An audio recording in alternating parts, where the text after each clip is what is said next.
సౌజన్యముతో దాయాదులకు పాలు పంచి ఇచ్చినట్ల లేక నీవు వందిగా వర్ణించిన వారి బలపరాక్రమాలకు బెదరి ఇచ్చినట్ల దూత కృత్యమును నిర్వహింపక పాతక కృత్యమునకు కరంగితివి. మాలో మాకు కలతలు కల్పించి మా మైత్రీ బంధమును తెచ్చుటకు తెగించితివి. 5 అని పరమ దుర్మార్గుడు రారాజని లోకమునకు that he in fact was the victim, not the perpetrator. The open letters have come within days of bitter private letters written by the brother and sister to each other. అందరున్నారు ఇంట్లో. మరి ఇన్ని బండ్లుంటే ఇంట్లో ఎవరికైనా ఏదైనా అయితే కారులో తీసుకెళ్తాం.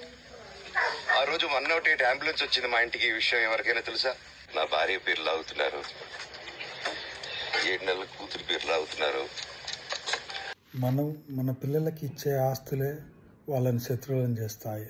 దానికి ఉదాహరణ భారతంలో తాతల ఆస్తుల కోసం దాయాదులైన కురుపాండవులు కొట్టుకొని చచ్చారు. దశరథ మహారాజు ఆస్తుల కోసం రాముడు భరతుల మధ్య చిచ్చు పెట్టింది కైక.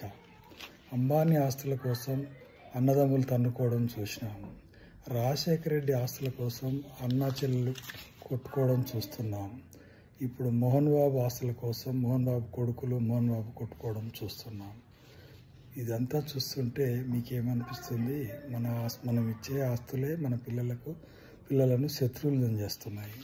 మనకు తెలియాల్సింది ఏంటంటే మనం కష్టపడి సంపాదించేది వాళ్ళ బాగు కోసం కాదు, వాళ్ళ చెడు కోసం అనేది మనకు అర్థం కావాలి. నిజానికి మోహన్ బాబు సొంత ఆస్తి అది. మోహన్ బాబు సొంతంగా సంపాదించుకునే ఆస్తి మీద పిల్లలకు హక్కు అతను బ్రతుకున్నంత వరకు ఉండదు. తాతల ఆస్తులకు మాత్రమే పిల్లలకు హక్కు ఉంటుంది.